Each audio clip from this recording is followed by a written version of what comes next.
Hello everyone. Before we start, make sure to like and subscribe to the channel, and leave a comment with where you're from and what time you're watching. That way, YouTube will keep showing you stories just like this one. Now, let's begin. The Arizona desert in August isn't a place for mistakes, and at 31, I thought I knew better than to make them. I'd been living in Phoenix for about 3 years, working as a freelance photographer, and the outdoors had become my second office. Every weekend I'd hit different trails with my camera, building up my portfolio of southwestern landscapes. When I found the Desert Wanderers group on Facebook, it seemed perfect. Organized hikes to remote locations most tourists never see, with people who actually knew what they were doing. That Saturday morning, I loaded my backpack with what I thought was plenty of water, 3 liters, plus my camera gear, some protein bars, sunscreen, and a lightweight jacket. The group leader, a weathered guy named Frank who'd been hiking these trails for decades, had emphasized bringing extra water, but I figured 3 liters would be more than enough for a 5-hour hike. We met at a gas station off Highway 60 at 5 in the morning, trying to beat the worst of the heat. There were 8 of us total, a mix of experienced hikers and intermediates like myself. Frank went over the route, a 12-mile loop through a canyon system that would take us past some ancient petroglyphs and natural springs. He made everyone show their water supplies, nodding approvingly at most, but raising an eyebrow at mine. 3 liters might be cutting it close, he said, his voice gravelly from years of desert air. But the gas station was already closed, and I assured him I'd be fine, that I'd done plenty of desert hikes before. The first hour was magical, the sunrise painting the rocks in shades of orange and pink that my camera couldn't quite capture, though I tried with every shot. The group moved at a steady pace, and I found myself constantly stopping to photograph the way the light hit the canyon walls. The intricate patterns in the sand, the lonely barrel cacti standing like sentinels against the brightening sky. Around 7:30, we reached a narrow section of the trail where massive boulders created these incredible shadow patterns across the red dirt. I had to get the shot. The contrast was perfect, almost surreal, like nature's own art installation. I told the person nearest to me, a woman named Diane who worked as a nurse in Scottsdale, that I'd catch up in just a minute. She nodded and kept walking, her bright blue pack disappearing around a bend while I crouched down, adjusting my camera settings to capture the interplay of light and shadow. Through my viewfinder, I noticed a side trail leading up to what looked like a natural arch formation about 50 yards away. The morning light was hitting it at just the right angle, creating this golden glow that wouldn't last another 20 minutes. Without really thinking about it, I scrambled up the rocky path, my hiking boots sliding slightly on the loose gravel, determined to get what could be the perfect shot for my portfolio. The arch was even more spectacular up close, and I spent maybe 15 minutes shooting from different angles, completely absorbed in my work. When I finally lowered my camera and looked around, the silence hit me first.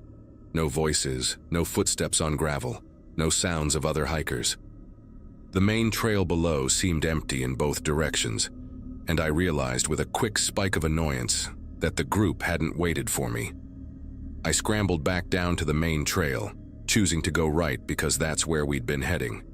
But after 10 minutes of quick walking, I still hadn't caught up. The trail split into 2 paths near a cluster of tall saguaro cacti, and I stood there, sweat already beading on my forehead despite the early hour, trying to remember if Frank had mentioned anything about a fork. My phone showed no signal, just a useless emergency calls only message, and I hadn't thought to download offline maps because I was supposed to be with a group the entire time. I chose the left path, reasoning that it seemed more worn, which meant more foot traffic, which meant it was probably the main trail. But after another 20 minutes of increasingly rapid hiking, the path narrowed and started climbing steeply upward, nothing like the relatively flat loop Frank had described. My first water bottle was already half empty. I'd been sipping constantly in my hurry to catch up, and the temperature was climbing fast. My phone's weather app, one of the few things that worked offline, showed it was already 92 degrees, and it wasn't even 9 o'clock yet. I backtracked to the fork, wasting another 20 minutes and more precious water, then tried the right path. This one seemed more promising at first, winding through a wash with high walls that provided some shade. But after about a mile, it dead-ended at a pile of massive boulders that looked like they'd fallen recently, probably during last month's flash floods. The rational part of my brain said to stay calm, retrace my steps all the way back to where I'd taken the photos, and wait there for the group to notice I was missing and come back for me. But pride and a growing kernel of panic pushed me to keep searching. I climbed up a small ridge to get a better view, hoping to spot the group or at least recognize some landmark from Frank's pre-hike briefing. All I saw was endless desert in every direction. Miles of creosote bushes, ocotillo plants with their spindly arms reaching toward the cloudless sky, and distant mountains shimmering in the heat that was already creating those wavy distortions in the air. My second water bottle was down to a third, and when I checked my phone again, it was 9:47 and showing 101 degrees. The weight of my camera gear, usually barely noticeable, felt like carrying stones in my pack, and my shirt was completely soaked through with sweat that evaporated almost instantly in the dry air. By 11 o'clock, I'd finished my second bottle and was halfway through my third and last one. The temperature on my phone read 109 degrees, and every breath felt like inhaling from a hairdryer. I'd given up on finding the trail and was now focused on basic survival, looking for shade, any shade. But the sun was almost directly overhead, and the scraggly desert plants threw shadows barely bigger than dinner plates. My lips were cracked despite the lip balm I kept applying, and I could feel the beginning of what would become severe sunburn on the back of my neck where my hat didn't quite cover. In the distance, maybe 2 miles away, I could see power lines cutting across the desert, and I knew that power lines meant access roads, which meant potential help. But 2 miles in this heat, with barely any water left, seemed like crossing an ocean. I found a large boulder with a slight overhang and squeezed myself into the strip of shade it provided, my knees pulled up to my chest, trying to make myself as small as possible to fit in the shadow. That's when the real fear set in. The kind that makes your chest tight and your thoughts race in circles. I knew the statistics. People die in the Arizona desert every summer, experienced hikers, tourists, locals who should know better. The heat kills you slowly, first confusion, then hallucinations, then your organs start shutting down one by one. I rationed my last water bottle into tiny sips, just enough to wet my mouth, and tried to do the math on how long I could last. My phone was at 40% battery, still no signal, and I'd turned off everything except emergency services to conserve power. I took off my long-sleeved hiking shirt and wrapped it around my head like a makeshift turban, sitting there in just my sports bra, not caring about modesty anymore, only survival. The rocks around me radiated heat like an oven, and I could actually see the air shimmering and dancing, creating weird mirages that made distant bushes look like pools of water. Around 1 in the afternoon, with the temperature at 112 degrees according to my dying phone, I made the decision to try for the power lines. Staying put meant certain dehydration, and nobody knew where I was. I hadn't even told anyone which specific trail I was hiking that day, just that I was going out with a hiking group. I tore pages from the small notebook I carried for photography notes and left them weighted down with rocks, arrows pointing in the direction I was heading, just in case someone came looking. My water was down to maybe 3 ounces, sloshing pathetically at the bottom of the bottle, and I'd already decided I would drink it all before starting the walk rather than torture myself with the sound of it. The ground burned through my hiking boots, and within 5 minutes of leaving my boulder shelter, I could feel the sun attacking every exposed inch of skin like thousands of tiny needles. I'd draped my jacket over my shoulders and head, creating a pathetic tent of shade that did almost nothing against the assault of heat from above and below. The 2 miles might as well have been 20. Every few hundred yards, I had to stop and rest, crouching down to make myself smaller against the sun, my heart pounding so hard I could hear it in my ears. My mouth felt like I'd been chewing on cotton, and my tongue was swollen and heavy. Strange thoughts kept flickering through my head. Random memories of ice cream shops, swimming pools, that waterfall shower at the spa I'd visited last year for my birthday. About halfway to the power lines, I stumbled and fell, my palms scraping against the burning rocks, and for a moment I just lay there, wondering if this was how it would end, if some hiker would find my body months from now, mummified by the desert heat. But then I heard it, the distant hum of electricity from the power lines, and even better, the faint sound of an engine. I forced myself up, legs shaking, and stumbled forward, waving my white jacket over my head like a flag, screaming with what little voice I had left, though it came out as more of a croak. It was a utility truck, one of those white pickups with the yellow flashing lights, driving slowly along the access road beneath the power lines. The driver, a guy named Carl who looked about 50 with deeply tanned arms covered in faded tattoos, later told me he almost didn't stop because he thought I was just another desert mirage. But something about the way I was moving, stumbling, and waving that jacket made him hit the brakes. He jumped out of his truck already reaching for his water cooler, and I'll never forget the feeling of that first gulp of cold water. It was like coming back to life, like every cell in my body had been screaming and suddenly went quiet. He poured some over my head and neck, not caring that it was soaking the seats as he helped me into his air-conditioned cab. The thermometer on his dashboard showed 114 degrees outside, and he told me I was lucky. He wasn't supposed to be checking this section until next week, but there'd been reports of copper thieves in the area. Carl drove me straight to the nearest urgent care facility, calling ahead on his radio to let them know he was bringing in someone with heat exhaustion. The nurses hooked me up to IV fluids, and I spent the next 4 hours in a bed with cooling blankets, my core temperature slowly returning to normal while they monitored my kidney function.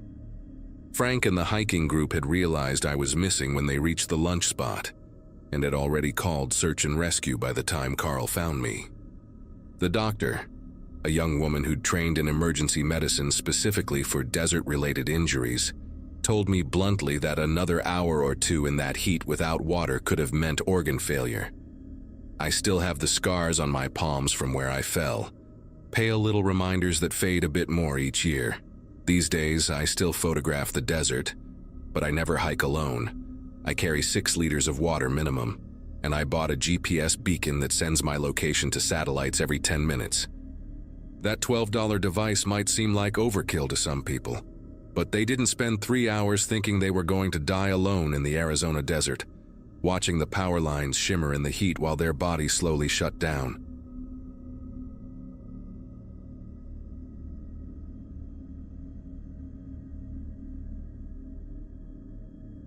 Most people think Montana in October is too cold for backpacking, but that never stopped me from chasing those empty trails when everyone else had packed up for the season. At 32, after spending 6 years guiding tours through Yellowstone, solitude had become my drug of choice. The day everything went sideways started like any other autumn trek. Me, my worn-out Osprey pack, and 40 miles of wilderness between me and the nearest paved road. The Absaroka Beartooth Wilderness stretched out like a massive graveyard of pine and granite, completely deserted except for the animals preparing for winter. My plan seemed bulletproof. 3 days following Slough Creek up to the plateau, photographing the fall colors and maybe spotting some elk before the heavy snows hit.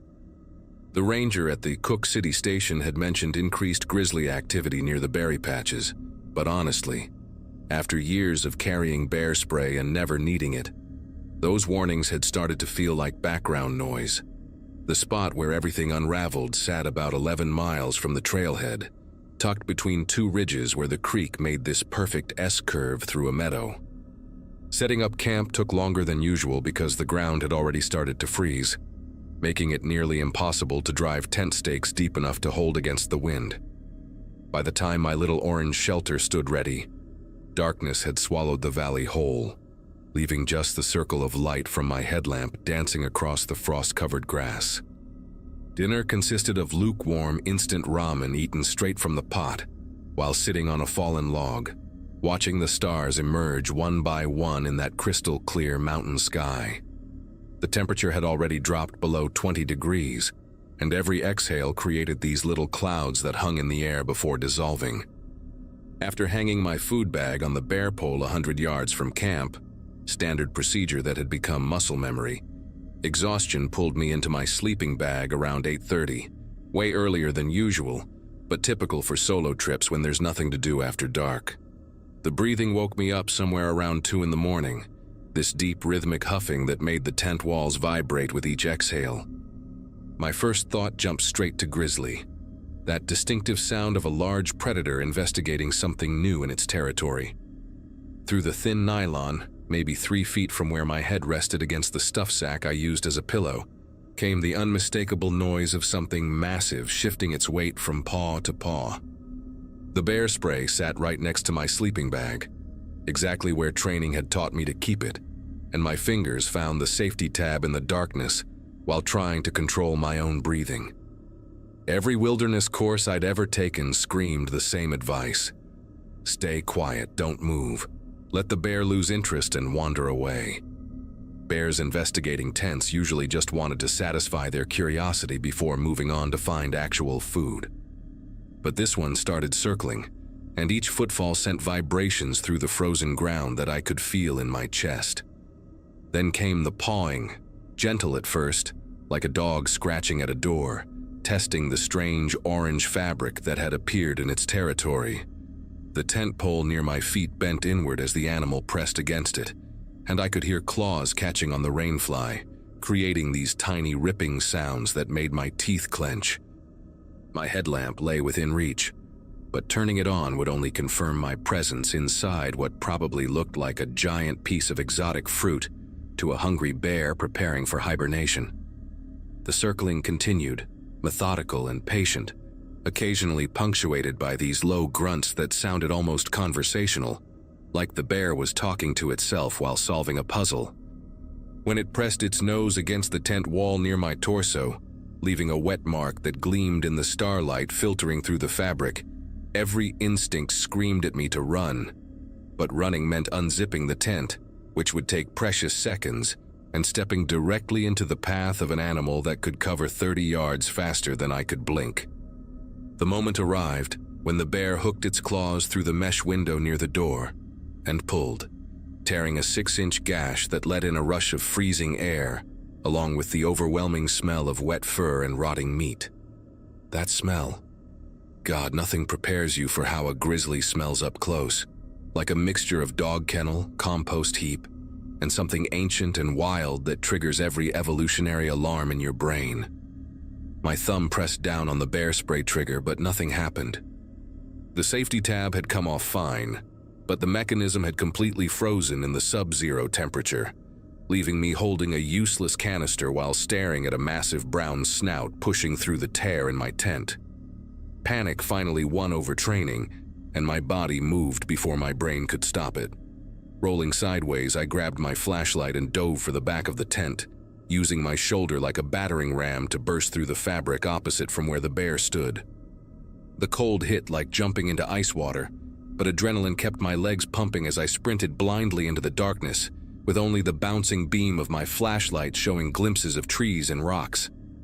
Behind me came the sound of the tent being demolished, poles snapping, fabric shredding, my entire camp destroyed in seconds. The bear's roar echoed off the canyon walls, not the comical sound you hear in movies, but something primal that seemed to come from the earth itself. My bare feet, no time for boots, found every sharp rock and frozen stick as I crashed through the underbrush, following the creek downstream because water meant a clear path and maybe, just maybe, a way to mask my scent. The flashlight beam caught the reflection of eyes behind me, definitely following, maybe 40 yards back, moving with that deceptive casualness that grizzlies have when they're not really trying yet. Blood from my torn feet left a perfect trail in the snow that had started falling earlier, each footprint filling with red before the next step. The creek led to a narrow ravine where the walls pressed in close enough that I could touch both sides with outstretched arms. Scrambling over ice-covered boulders, I heard the bear's breathing getting closer, no longer casual but purposeful, like it had decided this chase had gone on long enough. My flashlight started flickering, the batteries struggling in the cold, throwing crazy shadows that made every rock look like another predator waiting to strike.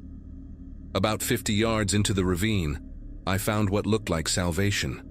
A cluster of massive boulders creating a narrow gap maybe 2 feet wide, too small for a full-grown grizzly, but just wide enough for a desperate human. Wedging myself into that crack meant scraping skin off my shoulders and back, but it put solid granite between me and those claws. The bear arrived seconds later, ramming its shoulder against the opening hard enough to shake dust from the rocks above, its frustration evident in the deep growls that reverberated through my hiding spot. For the next 4 hours, until the first gray light of dawn started creeping across the sky, that bear tried everything to reach me. It dug at the base of the rocks, sending showers of gravel into my face. It climbed on top and reached down with paws the size of dinner plates, claws scraping inches from my head when I pressed myself against the back wall. At one point, it left for maybe 20 minutes, the longest 20 minutes of my life, before returning to resume its siege. The cold had moved beyond painful into a weird numbness where I couldn't feel my feet anymore, and violent shivering made it hard to hold the flashlight steady. Hypothermia whispered seductively about how easy it would be to just close my eyes and sleep, but the occasional swipe of claws kept shocking me back to alertness. Around 5 in the morning, with visibility improving, the bear seemed to lose interest, its sounds growing distant until they faded entirely. Still, I waited another hour before crawling out of that crack, every joint screaming in protest after being locked in the same position for so long. The journey back to what remained of my camp took 3 hours on destroyed feet that had turned purple and black from frostbite. Every step felt like walking on broken glass, leaving bloody prints in the fresh snow that had covered the chaos from the night. The campsite looked like a bomb had gone off. Sleeping bags shredded and scattered across 50 yards, tent poles bent into impossible angles, my backpack torn open with freeze-dried meals and clothing strewn everywhere. The bear had even found my water filter and chewed it into plastic confetti. But my satellite emergency beacon, tucked in a side pocket the bear had missed, still worked. Pressing that SOS button felt like admitting defeat after years of priding myself on wilderness self-sufficiency. But pride means nothing when you're looking at toes that might need amputation. While waiting for rescue, I gathered what remained of my gear, stuffing torn clothing against my feet to stop the bleeding, and discovered something that made my chest tighten: massive paw prints circling the entire meadow, showing the bear had stalked my camp for hours before I woke up. The helicopter arrived just after noon, the search and rescue team's faces shifting from professional calm to genuine concern when they saw the condition of my feet and the devastation around us. During the flight to the hospital in Billings, the paramedic cleaning my wounds mentioned they'd been tracking an aggressive male grizzly in the area, one that had lost fear of humans after too many encounters with careless campers who didn't secure their food properly. The irony wasn't lost on me. I'd done everything right, followed every protocol, hung my food exactly as trained, and still ended up as another statistic in human-bear encounters. The doctor at the hospital counted 43 separate lacerations on my feet, some deep enough to require stitches, and confirmed 2 toes would need partial amputation from frostbite. Recovery took 2 months of physical therapy and skin grafts, but the mental recovery stretched much longer. Even now, 5 years later, sleeping in a tent triggers nightmares where I wake up gasping, convinced I can hear that distinctive breathing just outside. The investigation that followed revealed details that still make me sick to think about. Rangers found the bear's daybeds less than 200 yards from where I'd camped, meaning it had watched me set up, cook dinner, and crawl into my tent like I was putting myself in a wrapped gift box. The tracks showed it had approached and retreated from my camp at least 4 times before finally committing to the investigation that woke me up. They eventually had to put the bear down 3 weeks later after it charged a group of hunters near Cook City, and the necropsy revealed something disturbing. Its stomach contained human clothing and gear from at least 2 other camps, though no bodies were ever found. The biologist explained that the bear had learned to associate human camps with easy food rewards. probably from years of successfully raiding improperly stored supplies, and had begun seeing tents themselves as food containers to be opened.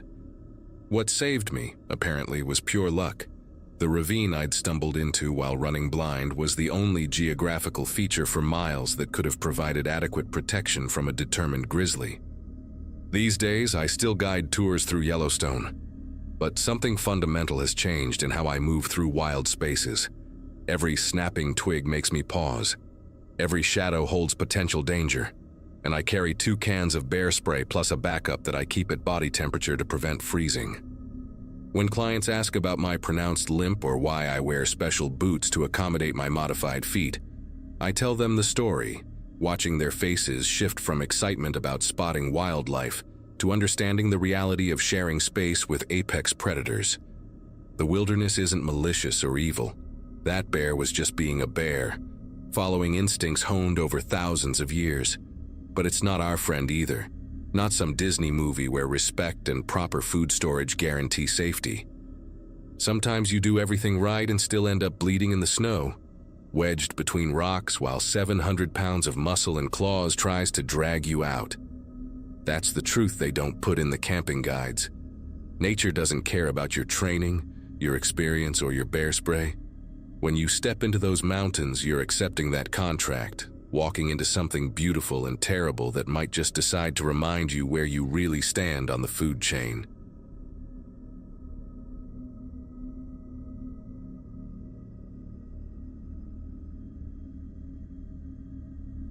College was kicking my ass that November, and when my roommate Jason suggested we skip our Friday classes for a hiking trip up near the Cascade foothills, I jumped at the chance. 22 and stressed about finals, I needed to clear my head more than I needed another lecture on European history. We packed his beat-up Ford Ranger with camping gear we had no intention of using, grabbed some energy bars and bottled water from the campus store, and headed out around dawn. The drive took us 3 hours north through small logging towns where the diners still had wood paneling, and the gas stations only had 2 pumps. Jason kept playing the same indie rock playlist he'd been obsessed with since sophomore year, while I watched the city disappear into Douglas firs and mountain ash. The parking area we picked was just a wide spot where the forestry road turned to gravel. Maybe room for 4 or 5 cars, though ours was the only one there when we pulled in around 9 that morning. The trail started behind a wooden sign so weathered you could barely make out the carved letters announcing Ridgeline Trail Number 7.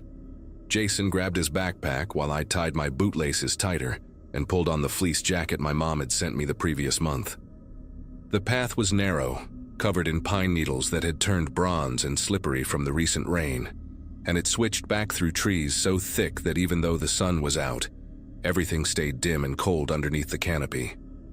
We'd been walking for maybe 40 minutes, Jason telling me about this girl from his economics class who kept texting him at 2 in the morning, when we came around a cluster of moss-covered boulders and saw something white fluttering against a huge cedar tree about 20 feet ahead.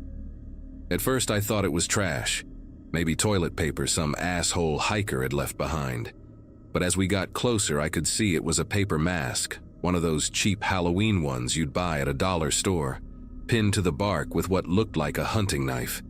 The mask had eye holes cut out, and a creepy smile drawn on with black marker. And underneath it, stabbed through the same knife, was a folded piece of notebook paper. Jason reached for the note before I could tell him maybe we shouldn't touch it, pulling the paper free, while the knife stayed embedded in the tree trunk. He unfolded it, and we both leaned in to read the message written in the same black marker as the smile on the mask. Welcome to the game. Take the mask and find the next one, 50 paces north where the fallen oak makes a bridge. Your time starts now. Jason actually laughed, that nervous kind of laugh he did during horror movies when he was pretending not to be scared, and said it was probably some geocaching thing or maybe a scavenger hunt the local college kids set up. The competitive side of him that made him insufferable during board game nights was already kicking in, and before I could suggest we just leave it alone, he'd yanked the knife out of the tree, grabbed the mask, and started counting paces north. I followed because what else was I going to do? Leave him alone out there? but something about the whole setup made my chest feel tight in a way that had nothing to do with the altitude or the hiking. Sure enough, 50 paces through the underbrush brought us to a massive oak tree that must have fallen during a storm years ago, its trunk spanning across a small ravine like nature's own bridge. There on the other side, tied to a branch with orange surveyor's tape, was another paper mask, this one with triangular eyes and a frown drawn in red ink. The note attached to this one said, "Good job, you're learning fast. Next mask is at the clearing where 3 trails meet. Follow the deer path behind the big stump." Jason was getting into it now, putting the first mask in his backpack and reaching across the log to grab the second one, talking about how elaborate this whole thing was and wondering what the prize might be at the end. But when I looked around the forest, trying to spot this deer path the note mentioned, I noticed something that made every muscle in my body go rigid. About 30 yards to our left, partially hidden behind a cluster of young hemlocks, someone in camouflage gear was standing perfectly still, watching us. I grabbed Jason's arm hard enough to make him drop the second mask, and when he started to complain, I just pointed with my chin toward where the person was standing. The figure didn't move when we looked directly at them, didn't wave or call out, or do anything normal people do when they're spotted on a trail. Just stayed there like a statue wearing full hunting camo, including one of those face masks that covers everything except the eyes. Jason whispered that it was probably just a hunter, maybe bow season or something. But hunters don't just stand there staring at people, and this person wasn't carrying any visible weapon, just standing with their arms at their sides in a way that seemed completely unnatural. We both stood there for what felt like forever, but was probably only 10 or 15 seconds before Jason loudly said, "Hey there," and gave a wave that the figure didn't return. That's when I noticed the smell, this thick metallic scent that cut through the normal forest smells of dirt and rotting leaves, and I realized it was coming from somewhere past the fallen oak tree, from the direction the game wanted us to go. Jason must have smelled it too because his whole demeanor changed, that cocky attitude draining away as he took a step backward, nearly slipping on the wet leaves. The figure in camo finally moved then, not toward us but parallel to our position, walking through the trees with slow, deliberate steps that somehow didn't make any of the usual sounds you'd expect from someone moving through underbrush. They stopped again maybe 20 yards away, still watching, and that's when we saw the second person, dressed the same way, standing on the opposite side of the trail we'd come from, effectively putting us between them. Jason grabbed my shoulder and hissed that we needed to get back to the truck right now. Forget the stupid game. And we both turned to head back the way we came, trying to walk fast without actually running because some primitive part of your brain tells you that running triggers the chase. But as we passed the cedar tree where we'd found the first mask, we saw a third figure in camouflage, this one standing right on the trail ahead of us, holding something in their gloved hands that looked like another one of those paper masks. We veered off the trail immediately, crashing through salal bushes and devil's club that tore at our clothes and skin, both of us abandoning any pretense of staying calm. Jason dropped his backpack somewhere in those first panicked minutes, and I could hear him gasping these ragged breaths that matched my own as we stumbled over roots and ducked under low-hanging branches. The worst part was the silence behind us. No shouting, no sounds of pursuit, just our own noisy flight through the forest while those figures were probably moving through the trees like smoke, knowing exactly where we were headed. The truck was our only thought. Get to the truck, lock the doors, drive until we hit pavement and cell service and people. Normal people who didn't play twisted games in the woods. We burst out of the tree line into the small parking area after what felt like hours, but was probably 20 minutes of pure adrenaline-fueled running. And there was the Ford Ranger sitting exactly where we'd left it, looking like the most beautiful thing I'd ever seen in my life. Jason was fumbling for his keys before we even reached it, his hands trembling so bad he dropped them twice in the gravel. But when we got within 10 feet of the truck, we both stopped dead because the ground around it was covered in footprints, dozens and dozens of boot prints in the soft dirt circling the vehicle over and over again, like someone had been walking rounds while we were gone. The prints went around at least 7 or 8 times, maybe more, and in some places you could see where whoever it was had stopped and stood still. The impressions deeper there, like they'd been waiting, watching the trail to see when we'd come back. Jason made this sound. Not quite a sob, but close, and practically dove for the driver's side door, jamming the key in the lock so hard I thought he might break it. The doors weren't damaged. The windows were intact. Nothing seemed touched except for those prints and one other thing. Tucked under the windshield wiper was another paper mask. This one with hollow black circles for eyes and no mouth at all. Just smooth white paper where a mouth should be. And written across the forehead in that same black marker were the words, "You didn't finish the game." Jason ripped the mask off the windshield and threw it on the ground. Then we both jumped in the truck and locked the doors so fast the sound echoed off the trees. He turned the key and for one horrible second the engine just clicked. That dead battery sound that makes your soul leave your body. But then it roared to life on the second try and we were moving. Gravel spraying everywhere as Jason reversed too fast and nearly hit a tree. As we spun around to face the exit, all three figures emerged from the forest edge at different points, standing in that same unnatural stillness, watching us leave. One of them raised their hand, not in a wave but holding it up like they were showing us something, and even from inside the truck I could see it was another folded piece of paper.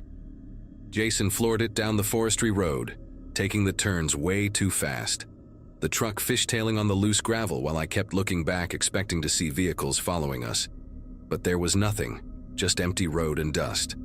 We didn't stop or slow down until we hit the main highway 40 minutes later.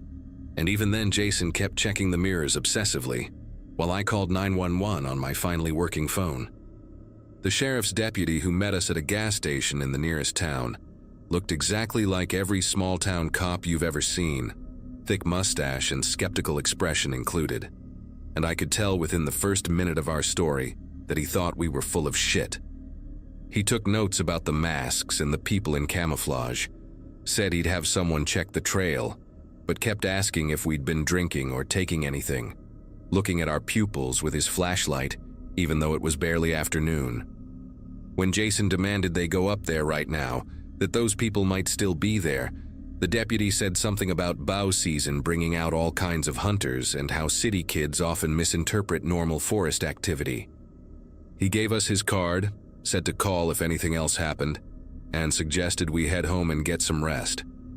The drive back to campus took forever, neither of us talking much, just listening to the engine and watching every car that got too close.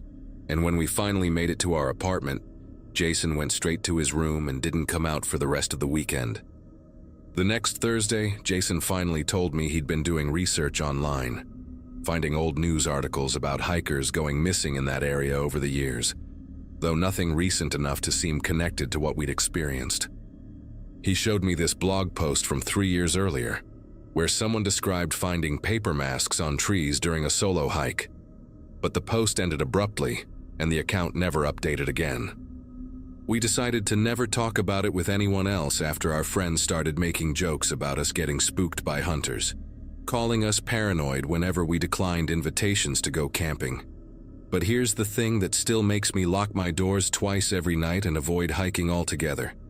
About a month after that trip, right before winter break, I was walking to my car in the campus parking garage when I found something tucked under my wiper. It was a piece of notebook paper, folded exactly like the ones in the forest, and written in that same black marker was a single line: "Games don't end just because you stop playing." I moved apartments the next week, changed my phone number, even transferred to a different school the following semester, telling everyone it was for a better program. That was 4 years ago, and I live in a different state now. Work in an office where the biggest threat is paper cuts and bad coffee. But sometimes I still get this feeling like someone's been in my apartment while I was at work.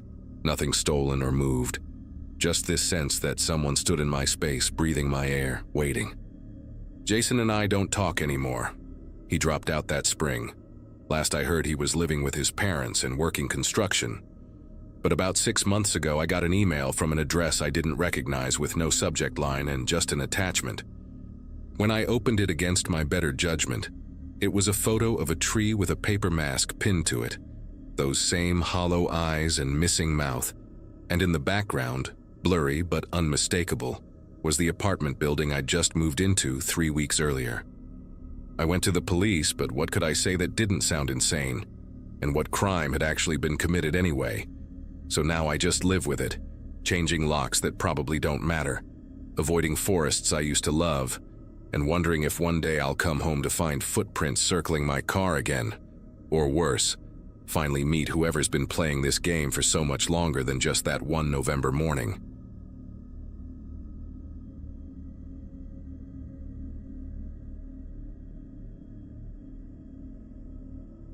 The mountains of Colorado had been calling me for years, ever since I'd moved there after college. That morning in early February, I woke up in my small apartment in Boulder, checking the weather reports one more time before heading out. A storm system was moving in from the west, but the forecasters said it wouldn't hit until late evening. Plenty of time for me to summit Gray's Peak and get back down. My brother Kevin had texted me the night before, worried about me going solo again, but I'd done this route at least a dozen times in various conditions. The trick with winter mountaineering isn't just knowing the mountain, it's respecting it enough to turn back when things go south. What I didn't know that morning, sipping my black coffee and checking my gear one final time, was that the weather models had gotten it wrong by about 6 hours. My 29th birthday had been just last week, and Kevin kept joking I should start acting more responsible.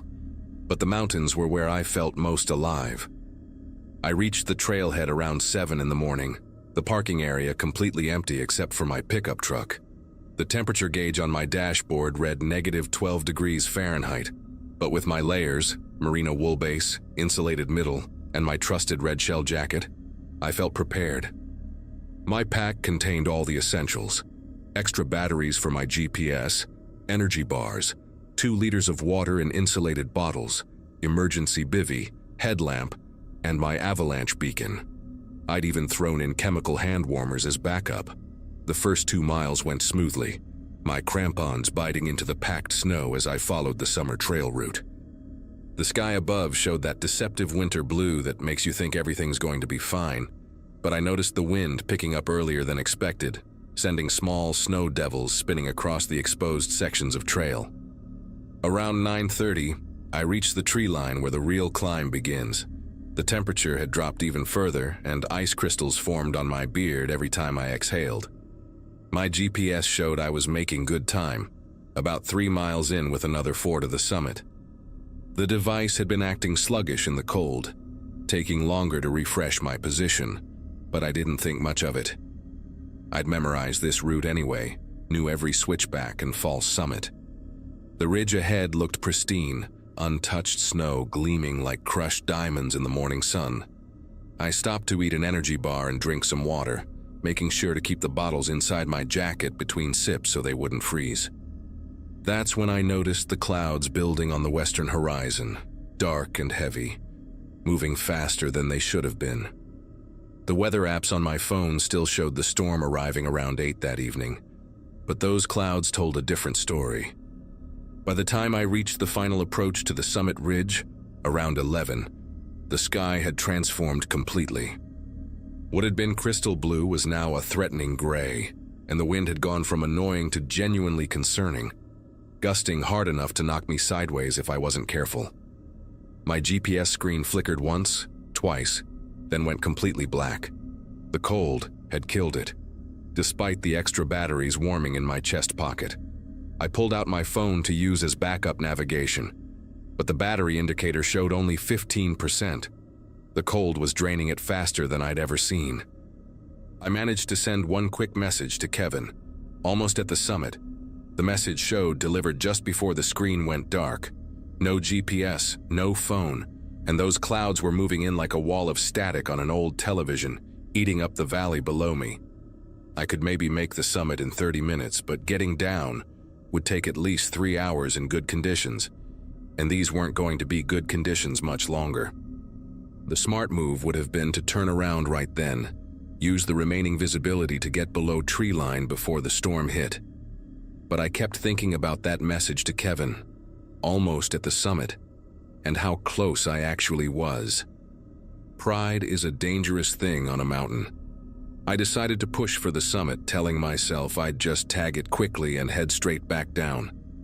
The wind was howling now, probably 40 miles per hour with stronger gusts, and the first snowflakes started hitting my goggles like tiny needles. Within 10 minutes, those few flakes had become a complete whiteout. I couldn't see more than 15 feet in any direction, and the wind-driven snow had already started filling in my tracks from the way up. The summit cairn appeared suddenly out of the white void, just a pile of frozen rocks that meant nothing now except that I'd made it. No celebration, no photos, just the immediate realization that I'd made a potentially fatal mistake. The descent started bad and got worse fast. Without GPS, I had to rely on terrain features to navigate. But in a whiteout, every snow-covered rock looks the same. I knew I needed to follow the ridge northeast for about a quarter mile before turning down the eastern face. But after 5 minutes of walking, I had no idea if I'd gone 50 feet or 500. The wind was so loud I couldn't even hear my own breathing, just this constant roar that seemed to come from everywhere at once. My goggles kept fogging and freezing over, forcing me to clear them every few steps. That's when I noticed my fingers weren't working quite right, the early stages of frostbite setting in despite my insulated gloves.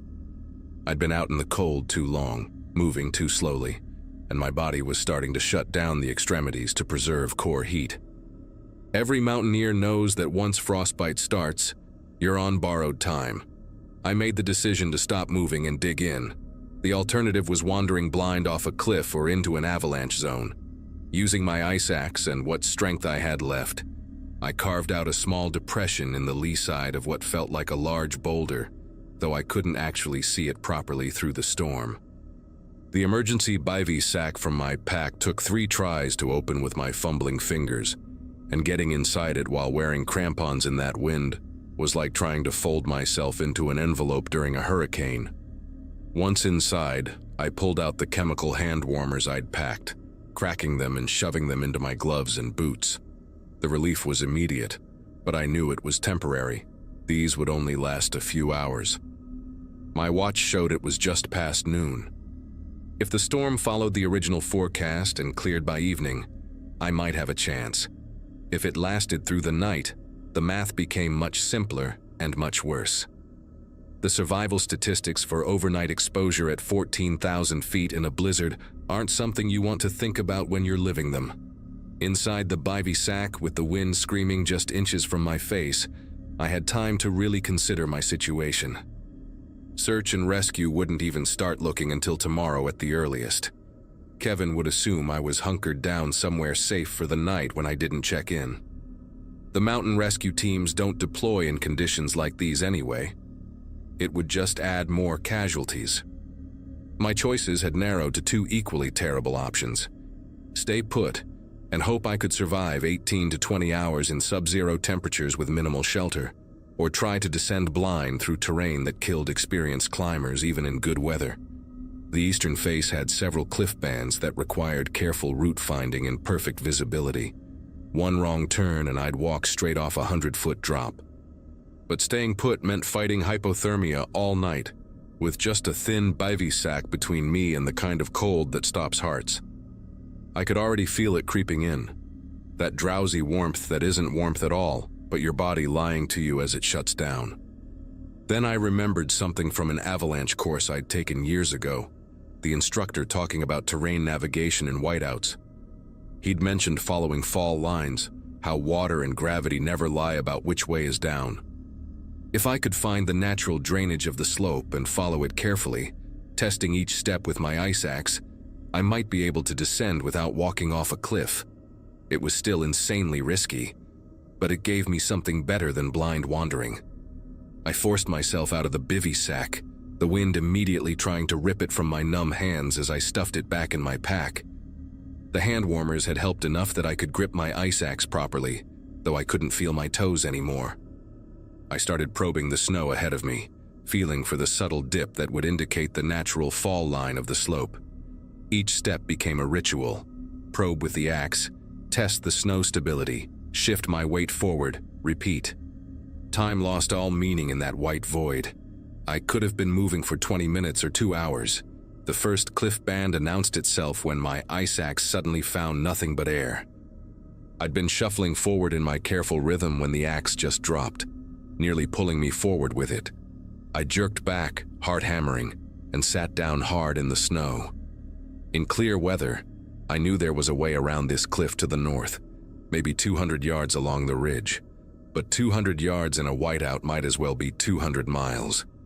I started traversing left, keeping the drop on my right, using it as my only reference point in the featureless white. That's when I heard it, or thought I heard it through the wind. A sound like thunder, but wrong somehow, coming from above me. My brain took a second to process what that sound meant at 14,000 feet in a blizzard. Avalanche. Somewhere upslope, tons of snow had cut loose and were heading down. In a whiteout, I couldn't see where it was coming from or which way to run. Training kicked in before conscious thought. I drove my ice axe deep into the snow and wrapped the leash around my wrist, then dropped flat and dug my crampons in, making myself as small and anchored as possible. The rumbling grew louder, the ground vibrating beneath me, and then the air pressure changed, that distinctive whoosh of displaced air that comes right before impact. The avalanche hit me from the left side, not the massive wall of snow I'd feared, but the edge of the slide, powder blast and chunks of ice that slammed into me like a frozen waterfall. For maybe 10 seconds I couldn't breathe, couldn't see, couldn't do anything but hold on to that axe while the mountain tried to tear me loose. When it passed, I was buried up to my waist, but still anchored, still alive. My pack had been partially torn off, hanging by one strap, and my goggles were completely gone. The avalanche had actually done me one favor. It had scoured away the loose snow on the slope, revealing older, harder-packed snow beneath that showed the actual shape of the terrain. Through the still driving snow, I could make out darker shapes that had to be rock outcroppings, giving me reference points for the first time in hours. The rest of the descent became a blur of controlled terror and small victories. Using those exposed rocks as guides, I managed to navigate around 2 more cliff bands, though the second one required a horrible traverse across a 45-degree slope that creaked ominously under my weight. My feet had gone from numb to burning, paradoxically a good sign that blood flow was returning, though I knew I'd lose at least a few toes to frostbite. Around 3 in the afternoon, according to my watch, I literally stumbled into the tree line. The sudden appearance of a gnarled pine tree making me cry with relief inside my frozen face mask. The trees meant I was below 12,000 feet, out of the death zone, though still far from safe. The storm continued for another 4 hours as I picked my way down through the forest, following the drainage that I knew eventually led to the trail. By the time I reached my truck, it was dark, my headlamp barely penetrating the still falling snow. The engine took 3 tries to start, and I had to scrape ice from the inside of the windshield before I could drive. My fingers were too damaged to work my phone, so I drove straight to the emergency room in Georgetown, stumbling through the doors looking like something from a horror movie. Ice-covered, bloodshot eyes, and unable to speak clearly through my swollen, frost-bitten lips. The final tally from that day: I lost 3 toes on my left foot and 2 on my right to frostbite, along with the tip of my ring finger. The doctor said I was lucky. Another hour out there, and I would have lost both feet entirely, if not my life. Kevin drove down from Denver that night, and I'll never forget the look on his face when he walked into that hospital room, this mixture of relief and fury that only a sibling can manage. He didn't say, "I told you so," but he didn't have to. The storm ended up lasting 36 hours, dumping 4 feet of snow, and claiming the lives of 2 other climbers on different peaks that same day. The search and rescue coordinator who visited me later said they wouldn't have even started looking for me until day 3, and by then they would have been looking for a body. What haunts me most isn't the pain or the permanent damage to my feet that ended my serious climbing days. It's the knowledge that every single decision I made that day was wrong, that my experience and confidence had become arrogance, and that the mountain had given me a lesson I barely survived learning. I still live in Colorado, still look at those peaks every morning from my apartment window, but I don't climb anymore. Not like before. Sometimes I take easy summer hikes on well-marked trails, always with a group, always turning back at the first sign of weather. People ask if I miss it, the real mountaineering, the challenge of winter ascents. The truth is, I do miss it every single day. But I also remember the taste of my own mortality in that blizzard, the way my body betrayed me in the cold, and the terrible randomness of surviving when others didn't. The mountains are still beautiful, still calling, but now I know what that call really is. Not an invitation, but a warning. My frostbite scars ache when the temperature drops, a permanent reminder written in damaged nerve endings and missing flesh. Some lessons you carry in your mind, others you carry in your body. This one, I carry in both.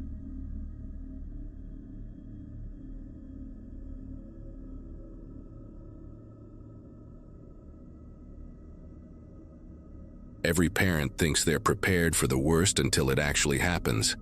And that Saturday in early June changed everything about how I see the wilderness. My accounting firm in Eugene had given me a long weekend off, and I'd been taking groups into the Oregon backcountry since my college days as a wilderness guide, which meant I knew these trails better than most people know their own neighborhoods. My son Nathan had just turned 14 that spring, and he'd been begging me to take him and his buddies on a real backpacking trip, not just the day hikes we usually did around town. The boys had finished 8th grade the week before, and this was supposed to be their celebration before high school started in the fall. Nathan's friends, Bradley and Josh, were good kids I'd known since they were in elementary school together, both from families who trusted me enough to sign the permission slips without asking too many questions about the overnight camping part. We'd chosen a section of trail in the Cascade Range that I knew inside out, a moderate 15-mile loop that would challenge the boys without putting them in any real danger. Bradley was the joker of the group, constantly making the other two laugh with impressions of their teachers and ridiculous commentary about everything we passed on the trail, while Josh was quieter, more observant, always pointing out interesting plants or rock formations and asking me questions about the ecosystem. Nathan fell somewhere in between his friends, trying to act mature and responsible since his dad was there, but still breaking into giggles whenever Bradley did something particularly absurd. The weather forecast had been perfect, clear skies and temperatures in the low 70s, and we'd made good time that morning, covering about 6 miles before stopping for lunch near a creek crossing around noon. The boys were in high spirits talking about their plans for summer, the girls they had crushes on, and arguing about which video game they'd play first when they got home Sunday night.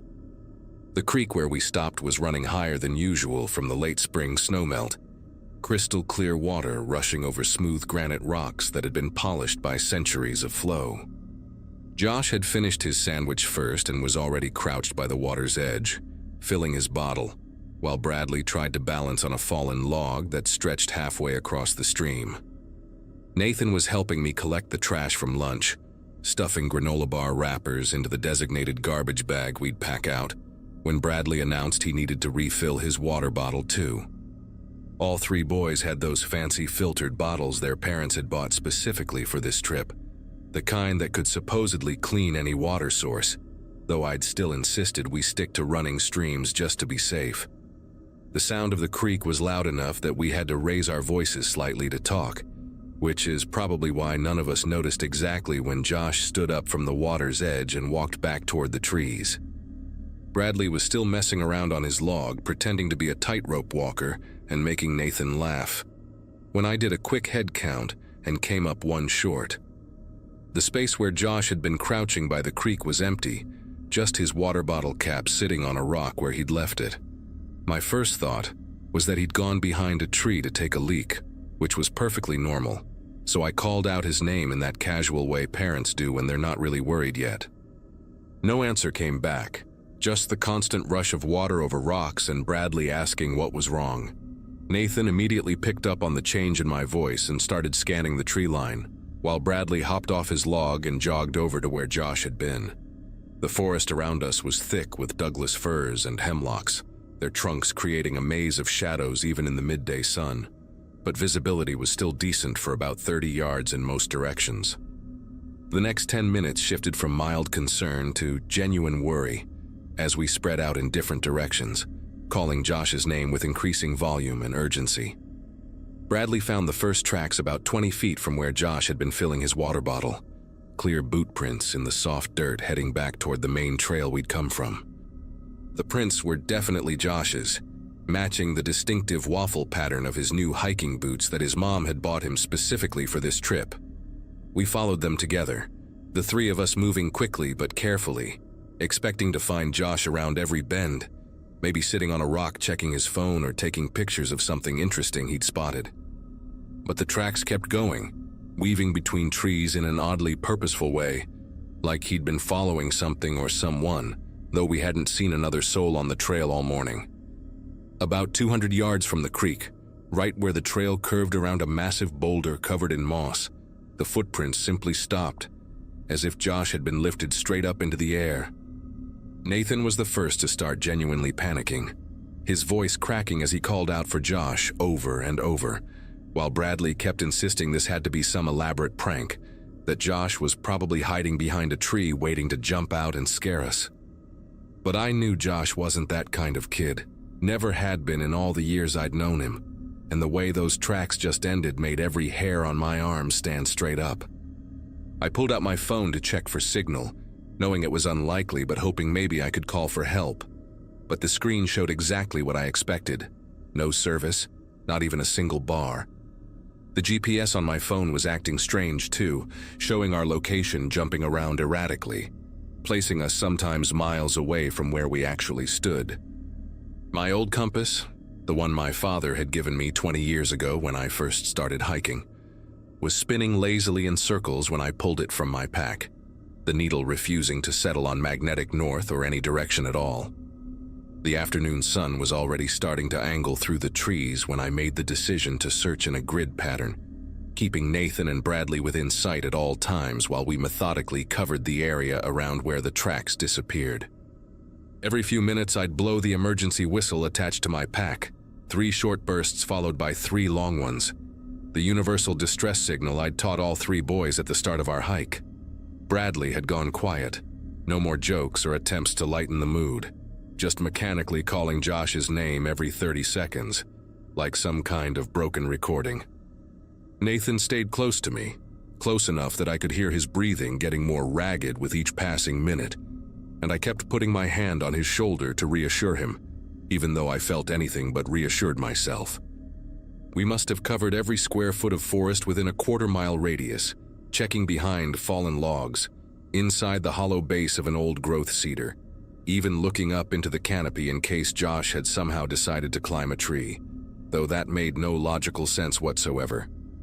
Around 4 in the afternoon, just as I was preparing to make the difficult decision to hike back to the trailhead and get professional help, we heard it. 3 short whistles followed by 3 long ones, exactly the pattern I demonstrated that morning, coming from somewhere deeper in the forest. Nathan grabbed my arm hard enough to leave marks, his eyes wide with hope and terror mixed together, while Bradley started shouting Josh's name so loudly that his voice cracked and went hoarse. The whistles came again, maybe 300 yards away, though the acoustic properties of the forest made it impossible to pinpoint the exact direction. We crashed through the underbrush toward the sound, no longer worried about staying on the trail or keeping quiet, branches scratching our arms and faces as we pushed through sections of thick salal and rhododendron. But every time we thought we were getting closer, the whistles would come from a different direction, sometimes behind us, sometimes to our left or right, always maintaining that same perfect pattern I'd taught them. 3 short, 3 long, 3 short. Darkness came faster than it should have in early June. Or maybe it just felt that way because we were deep under the canopy, chasing those whistles like they were pulling us on invisible strings. I finally had to make the call to stop pursuing the sounds and focus on our own safety, even though it felt like abandoning Josh, like giving up on him when he might be just beyond the next cluster of trees. Nathan was stumbling with exhaustion, and Bradley had gone completely silent except for occasional whimpers he probably didn't even realize he was making. I set up our emergency shelter in a small clearing, just a basic tarp configuration that would keep the dew off us, though none of us had any intention of actually sleeping. The temperature dropped faster than the forecast had predicted, going from comfortable to requiring our fleece jackets in less than an hour, and I distributed the extra food I'd packed, though nobody had any appetite. Throughout it all, those whistles continued, sometimes distant like they were miles away, other times so close it seemed like Josh should be standing right next to us. But we never saw anything, not even a shadow moving between the trees. The longest night of my life was measured in those whistles, which came exactly every 17 minutes according to my watch, never varying by more than a few seconds. Always that same mechanical precision that made my chest tight with dread. Bradley finally broke around midnight, sobbing into his hands about how Josh's parents were going to hate him forever, how this was all his fault for suggesting this stupid trip in the first place, while Nathan sat pressed against my side, trembling but trying to be brave in that heartbreaking way kids do, when they're terrified but don't want to show it. I kept the flashlight beam sweeping back and forth across the clearing, telling myself I was looking for Josh, but really just needing to see that nothing was approaching us from the darkness. Sometime around 3 in the morning, the whistle stopped mid-pattern, cutting off after just 2 short blasts, and the silence that followed was somehow worse than the sounds had been, like the forest itself was holding its breath, waiting for something to happen. First light came as a relief so intense I actually felt my muscles unclench for the first time in hours, and I immediately started breaking down our makeshift camp while the boys sat huddled together, neither of them speaking or meeting my eyes. The hike back to the trailhead took less than 2 hours, though it felt like days, with both boys practically jogging despite their exhaustion, desperate to get back to civilization and away from those woods. My truck was still the only vehicle in the small gravel parking area, covered in pine needles and morning dew, like it had been there for weeks instead of just one night. I drove straight to the ranger station in town, not even stopping when Bradley threw up out the window halfway there, my hands gripping the steering wheel so hard my knuckles went white. The rangers mobilized faster than I expected, calling in a search and rescue team from the county, dogs, even a helicopter that would arrive within the hour, and they separated us for individual statements while one ranger stayed with the boys and gave them hot chocolate and blankets even though it wasn't cold anymore. The lead ranger, a woman named Teresa who'd probably seen more lost hikers than she could count, pulled me aside after the search teams had deployed and showed me something on her computer that made my whole body go numb. The trail register data showed no other hiking permits had been issued for that section of forest in the past 4 days, and the motion-activated wildlife cameras they had stationed along the main trail confirmed it. Nobody else had entered or exited that area except our group. They found Josh 8 hours later, sitting calmly on a log about 50 feet from where we'd eaten lunch, his water bottle full, his clothes clean, with no memory of anything past kneeling by the creek to fill up his bottle. The medical evaluation found nothing wrong with him physically or mentally, just a blank gap where the last 20 hours should have been, and when they asked him about the whistles, he looked confused and said he didn't know the emergency signal because he'd been tying his bootlace when I'd demonstrated it that morning, which his parents confirmed was exactly the kind of thing Josh would do, always distracted at crucial moments.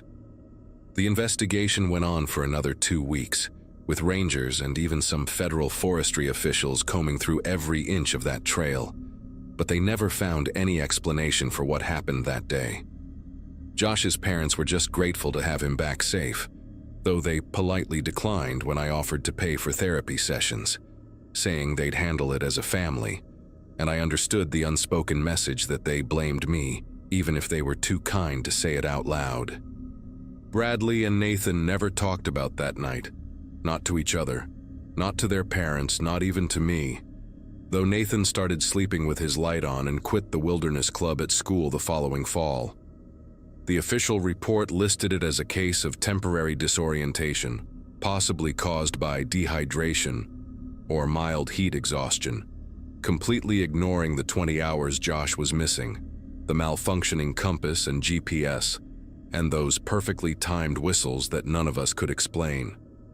I sold all my camping gear at a yard sale that July, told people I was just too busy with work to keep up with hiking. But the truth is I can't even drive past a forest without remembering those sounds echoing through the trees, always exactly 17 minutes apart. Always in that pattern Josh swore he never learned. 6 months later, I ran into Josh's mother at the grocery store, and she pulled me aside near the frozen food section, her voice barely above a whisper as she told me something that made my knees nearly buckle right there next to the ice cream freezers. Josh had started whistling in his sleep about a month after the incident, the exact same pattern we'd heard in the woods, and when she tried to wake him during these episodes, he'd sit up with his eyes wide open but completely unfocused, continuing to whistle for exactly 17 minutes before lying back down with no memory of it in the morning. She'd taken him to specialists in Portland, even a neurologist at the university hospital, but every test came back normal, no sign of trauma or abnormality in his brain. Just a 13-year-old kid who sometimes whistled a distress signal he insisted he'd never learned. They moved to California that winter, something about a job opportunity for Josh's father. But I knew the real reason. The same reason I'd started looking at accounting jobs in other states, far from any mountains or forests. The last thing she said to me before hurrying away with her cart was that Josh had stopped the whistling after they'd crossed the state line. Just stopped completely, like whatever had been causing it couldn't follow them that far. And I wanted to feel relieved for them, but all I could think about was Nathan, still living 3 blocks away from me, and whether distance really mattered to whatever we'd encountered out there in those woods.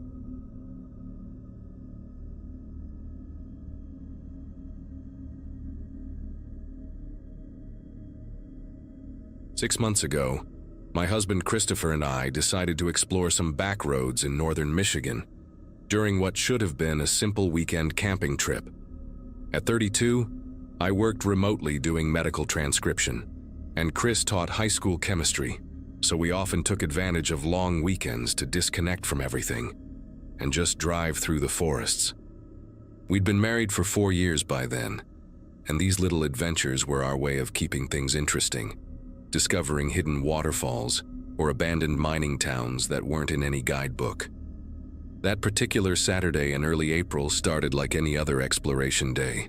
Coffee in thermoses, trail mix in the console, and Chris's ancient Jeep Cherokee loaded with camping gear, just in case we decided to stay somewhere overnight.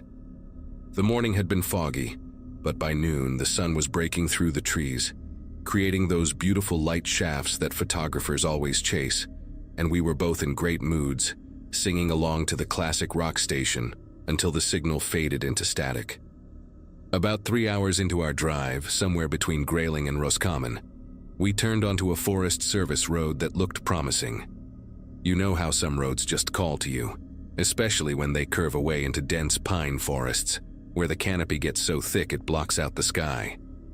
The gravel crunched under our tires as we drove deeper, passing the occasional hunting blind and a few rusted mailboxes marking driveways that disappeared into the woods, probably leading to old cabins or trailers where people went to disappear from the world. Chris kept checking his phone for GPS signal, but we'd lost all bars about 20 minutes earlier, which honestly made it more exciting because we had no idea where this road would lead us, just following its twists and turns through increasingly wild terrain. Then we saw the sign, bright yellow with black lettering, impossible to miss even though someone had shot it up with buckshot at some point, leaving little holes that let sunlight through like stars. Trail closed. Authorized personnel only. Violators will be prosecuted. The road beyond it looked recently graded though, fresh tire tracks in the dirt, and Chris slowed the Jeep to a stop, drumming his fingers on the steering wheel the way he always did when he was thinking about doing something we probably shouldn't do. I remember the exact song that was playing through the static, Hotel California, and how Chris turned to me with that boyish grin that still made my heart skip even after all these years together, asking if I wanted to see what was so special that they needed to close the trail. The thing about Chris is that he could make anything sound reasonable, and besides, the tracks meant someone had been through recently, so how dangerous could it really be if maintenance crews or whoever were still using the road regularly? We drove past the sign slowly, both of us scanning the trees like we expected a ranger to jump out and give us a ticket. But there was nothing except more forest, and that freshly maintained road curving ahead through towering white pines that must have been there since before Michigan was even a state. After maybe 10 minutes of this increasingly narrow road, just when I was about to suggest we turn back because the trees were starting to press in so close that branches scraped the sides of the Jeep, we came around a sharp bend and saw it. A small wooden structure, maybe 12 by 15 feet, with a green metal roof and a single window glowing with warm yellow light, even though it was barely mid-afternoon. A white pickup truck, one of those government-looking ones with a light bar on top but no actual agency markings, was parked right outside, and the whole scene looked so normal, so mundane, that we both relaxed immediately, figuring we'd just stumbled onto some kind of forestry service outpost where they probably stored equipment, or did paperwork or whatever Forest Service people do in their little shacks in the middle of nowhere. Chris parked behind the truck and we sat there for a moment, debating whether to knock and maybe ask for directions back to the main road since we'd been wandering for hours, or just turn around and leave before anyone noticed we'd ignored the closed trail sign. But curiosity won, the way it always did with us, and Chris said we should at least say hello, maybe apologize for being on the closed road and see if they had a map or something, because the person who owned that truck was probably inside doing paperwork or eating lunch or whatever. We got out and immediately noticed how quiet everything was. Not normal forest quiet, where you still hear birds and squirrels and wind through branches, but that complete absence of sound that makes your ears ring, like the whole forest was holding its breath. The door to the shack was one of those heavy wooden ones with iron hardware, painted Forest Service green but peeling in places to show weathered wood underneath. And Chris knocked 3 times, firm but friendly, calling out, "Hello? Sorry to bother you?" in that disarming teacher voice he used when trying to calm down agitated parents at school conferences. Nobody answered, but we could hear something inside. A low electrical hum like a generator or maybe a space heater, and underneath that, a rhythmic creaking sound, like someone rocking in an old chair or maybe just the building settling in the wind, except there wasn't any wind that day. Chris knocked again, louder this time, and when still nobody came to the door, he tried the handle, locked, which wasn't surprising. But then he noticed the window beside the door had its curtain partially pulled back, leaving a gap maybe 6 inches wide where warm light spilled out onto the wooden deck. He glanced at me with raised eyebrows, that universal spouse language for "should I?"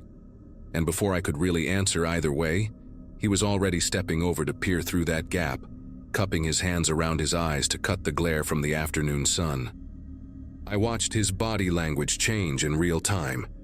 First casual curiosity as he leaned forward, then a sudden stiffening of his shoulders, and finally this violent jerk backward, like someone had yanked him away from the window by his collar, his face going from its normal healthy pink to this awful gray color I'd only seen once before, when he'd gotten food poisoning from bad seafood on our honeymoon. "We need to leave," he said, and his voice came out all wrong, high and tight like someone was strangling him, and he grabbed my wrist hard enough to hurt, already pulling me toward the Jeep before I could even process what was happening. I tried to ask what he'd seen, but he just kept repeating, now, we need to leave now," under his breath like a prayer or a mantra, fumbling with the keys so badly he dropped them twice before managing to get the door open. His panic was contagious.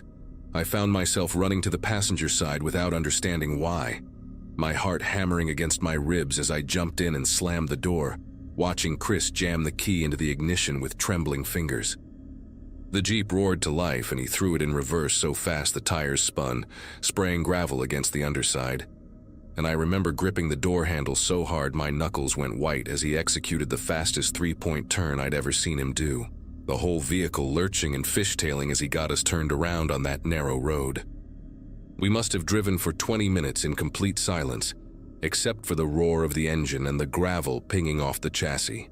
Chris taking those forest curves way too fast, branches slapping against the windshield and leaving streaks of pine sap, his jaw clenched so tight I could see the muscles jumping under his skin. When we finally burst past that shot-up closure sign and onto the main forest road, he pulled over immediately, killed the engine, and just sat there breathing like he'd run a marathon, his white-knuckled hands still gripping the steering wheel even though we'd stopped moving. I touched his shoulder gently, and he actually flinched. Chris, who'd never flinched at anything in all the years I'd known him, who'd pulled a neighbor's dog out of a frozen pond without hesitation, who'd faced down aggressive parents at school meetings without blinking. "Chris, honey, what did you see in there?" I asked, keeping my voice soft and calm even though every cell in my body was screaming with the need to know what could have possibly triggered this kind of reaction in my steady, unshakable husband. He turned to look at me then, and I'll never forget the expression on his face. Not just fear, but this deep, visceral revulsion mixed with something else. Something I couldn't quite identify until much later when I realized it was shame. Like he'd seen something so horrible that just witnessing it had somehow contaminated him. There were restraints, he finally whispered, and the word came out broken, like it hurt him physically to say it. Metal restraints bolted into the floor, 4 sets of them arranged in a circle around this drain, like... He stopped, swallowing hard, his Adam's apple bobbing in his throat. And the walls. There was blood on the walls, not old and brown but fresh, still wet in some places, and these tools hanging on pegboard, medical-looking but wrong somehow, modified, and there was a camera on a tripod pointed at the restraints, one of those expensive digital ones with the red recording light still blinking. His words came faster and faster, like he needed to get them out before he lost the courage, before his mind could fully process what he was saying. And in the corner, there were trash bags, black contractor bags, at least 6 of them tied off and stacked, and one was leaking something dark onto the floor, and the smell coming through the window crack. God, like copper pennies and raw meat and something chemical, like bleach but sweeter. The worst part wasn't even what he described. It was what happened next, when we heard an engine in the distance growing louder, coming from deeper in the forest along the same closed trail we'd just fled from. Chris went rigid beside me, his breath catching in his throat, and without a word he started the Jeep again, pulling back onto the road with deliberate, controlled movements, nothing like the panicked flight from before, trying to look like 2 normal people on a normal drive who definitely hadn't just been somewhere they shouldn't have been. We passed a dark blue van about 2 miles down the road, heading in the opposite direction toward that shack, and I caught a glimpse of the driver, a completely ordinary-looking middle-aged man with glasses and a baseball cap, the kind of person you'd see at any grocery store or gas station and never think twice about. Chris kept his eyes straight ahead, but I saw his hands tighten on the wheel as the van passed, and in my side mirror, I watched its brake lights flare red as it slowed, maybe just navigating the rough road, or maybe the driver was watching us too, memorizing our license plate, wondering if we were the reason the door to his shack would be standing slightly ajar when he arrived, the gravel disturbed where we'd parked. We drove straight home, 4 hours without stopping, not even for gas until we were at least 100 miles away from those woods. And when we finally pulled into our driveway in Sterling Heights, Chris went directly to his laptop and spent hours looking at missing persons reports from northern Michigan, his face getting paler with each article he read. He found 3 cases from the last 18 months. Hikers who'd vanished without a trace from trails in that general area. Their cars found at trailheads. No signs of struggle.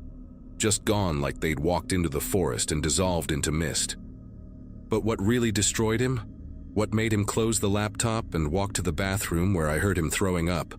Was finding a news article from 2 weeks before our trip about a family of 4 whose RV had been found abandoned on a Forest Service road, their golden retriever still locked inside, barking himself hoarse, all their belongings untouched including wallets and phones. But the family simply vanished.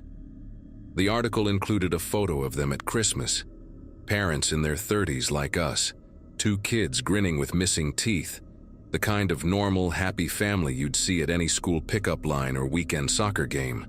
And Chris just kept staring at their faces until I gently closed the laptop and led him to bed.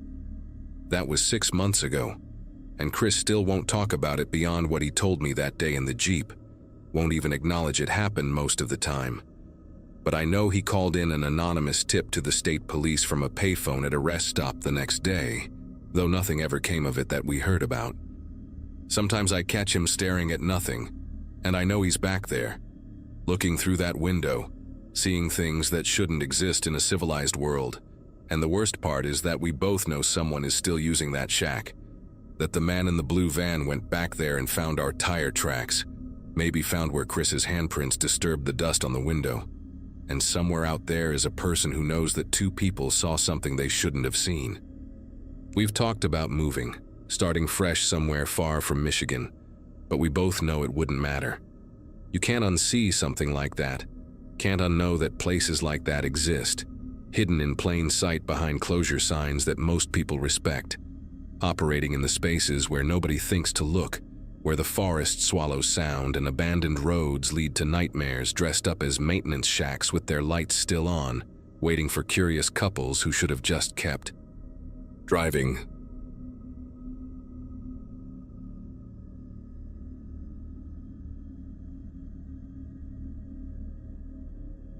It happened during a school field trip to a state park somewhere up north. I remember it was early spring because the air was still crisp at night, and the trees hadn't fully grown their leaves yet. Our class had set up camp near a quiet lake, the kind that reflects the moon like a sheet of glass when everything else goes silent. I was 16 at the time, sharing a tent with my two closest friends, Eli and Marcus. The three of us weren't exactly the follow-the-rules type, so when lights out came, sneaking out felt more like a challenge than a bad idea. We waited until the teacher's flashlight stopped sweeping across the campground before unzipping the tent as quietly as we could. The night was darker than we expected. No city glow, no distant traffic, just the dense black of the woods and the faint rustle of wind against the branches. Eli had a cheap flashlight he'd brought from home, the kind that flickered if you tapped it too hard. I remember thinking how ridiculous it was that we were whispering when there was no one around to hear us, yet something about that silence made us instinctively quieter. The trail started behind the ranger's cabin, a narrow dirt path lined with old wooden signs that were impossible to read in the dark. We followed it anyway, passing by an old fire pit surrounded by half-buried beer cans and broken glass.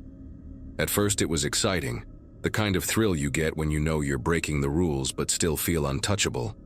But the deeper we went, the less it felt like adventure and more like trespassing into somewhere that didn't want us. About 20 minutes in, Marcus's flashlight caught something ahead, a figure standing right in the middle of the path. At first, we thought it was one of the teachers who had caught us, but the way he stood there didn't make sense.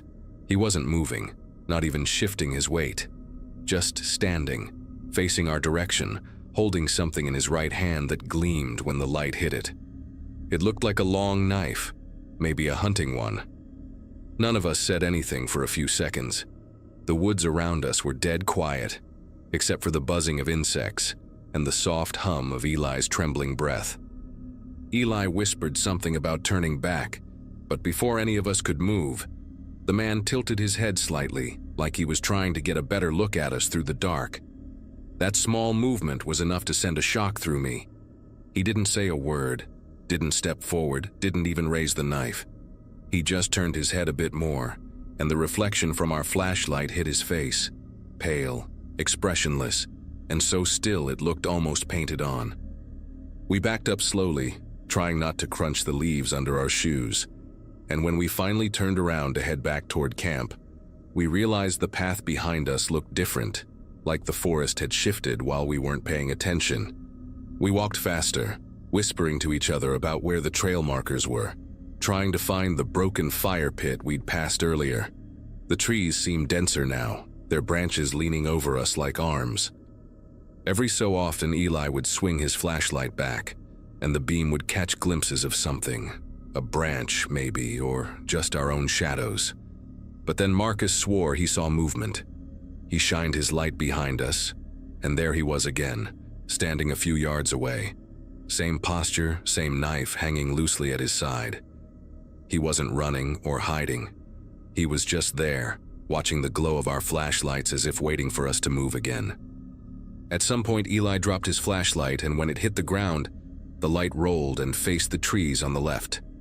That's when we saw a second figure, smaller, crouched near the base of a tree.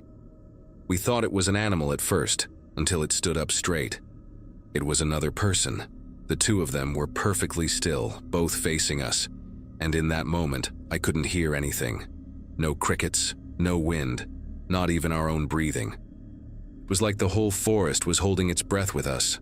Then, as if they'd agreed on it beforehand, both figures slowly stepped back into the darkness and disappeared. We didn't bother whispering anymore. We just ran. Branches scratched at our faces, roots caught our feet, and the air felt heavier with every step. None of us spoke until we finally saw the dull orange light from the campfire flickering through the trees. We stumbled back into camp covered in mud, gasping for air, trying to convince ourselves we hadn't really seen what we thought we had. But even after we zipped the tent shut and turned off the flashlights, none of us could sleep. Every time the wind brushed against the tent or something cracked outside, I felt like they were standing there again, just waiting for our light to move. When morning came, it felt unreal, like the forest had swallowed what happened and decided to pretend nothing was wrong. The teachers scolded us for sneaking out, but honestly, I barely heard them. The daylight made everything look harmless. The trail seemed smaller, the trees ordinary. We tried to retrace our steps with the group later that day, but the path we took last night didn't even seem to exist anymore. There was no fire pit, no clearing, no sign of anyone standing there. Eli kept insisting we'd just gotten turned around, but Marcus and I knew exactly where we'd walked. You do not forget something like that. That night I couldn't stop staring at the tree line beyond the tents. Every shadow felt like someone standing there, just outside the reach of the campfire. When the wind picked up, I swore I heard faint footsteps moving through the brush, slow and deliberate, circling the camp. I wanted to wake someone up, but the idea of unzipping the tent again made my chest tighten. I just lay there, staring at the fabric, waiting for the sound to stop. Eventually, exhaustion won, but my sleep was shallow and filled with strange dreams, pale faces between the trees, a blade catching moonlight, and voices whispering my name. The bus ride back home the next morning was quiet. None of us talked about what happened, not even when the teachers asked why we looked like we hadn't slept. It felt like if we said it out loud, we'd make it real again. A few weeks later, Marcus told me his dad had taken him back to the park to hike one weekend. He said the ranger they spoke to mentioned other visitors had reported strange figures on the trails at night, always standing still, never speaking. The ranger brushed it off as pranksters or hunters, but Marcus said the man looked uneasy when he said it, like he knew more than he was willing to admit. I haven't gone camping since. I still think about those two figures, the way they moved in perfect silence, how they only appeared when our flashlights were on them. Sometimes, when I can't sleep, I wonder what would have happened if we hadn't turned around that moment. If we'd kept walking or let our lights go out completely. Maybe they would have vanished, or maybe they would have come closer. Either way, every time I walk near the woods at night and catch a reflection between the trees, I remember that night in the park, and I turn back before the light moves.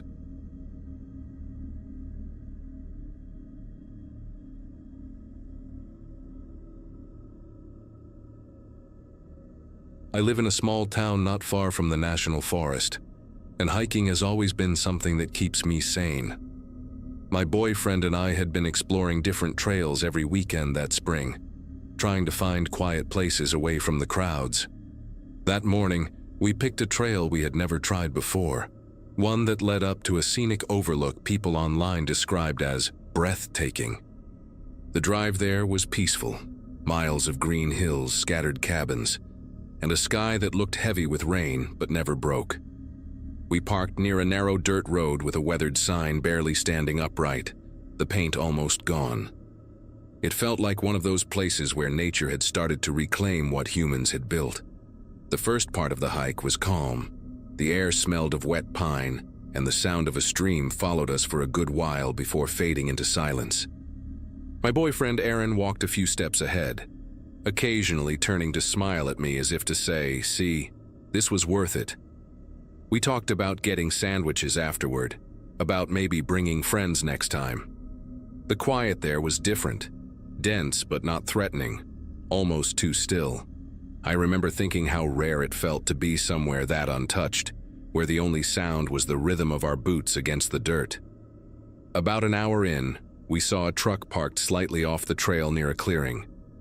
Looked out of place. Older, maybe from the 90s, covered in dried mud. A man stepped out wearing a tan uniform. At first glance, it seemed like a park ranger's outfit, but the color was faded, and the badge on his chest had deep scratches across it, like someone had tried to scrape the emblem off. He waved at us, not with a friendly gesture, but more like he was signaling us to stop. "You two shouldn't go any further," he said, his tone clipped and sharp.